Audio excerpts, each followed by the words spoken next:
আবার বিশ্বনবী বললেন জুমার দিনটা এমন দিন, এই দিনে আল্লাহর পক্ষ থেকে বিশেষ ফেরেশতারা মসজিদের সবগুলো দরজার মধ্যে দাঁড়িয়ে যায় এবং জুমার নামাজের আগ দিয়ে খতিব সাহেব আসার আগ পর্যন্ত লিখতে বসে যায়।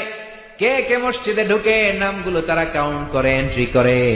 সর্বপ্রথম জুমার সালাত আদায়ের জন্য যে মসজিদে ঢুকে আল্লাহর রাস্তায় উট কুরবানি করলে যেই সওয়াব, ওই ব্যক্তির আমল নামায় আল্লাহ ওই সওয়াব দান করে দেয়।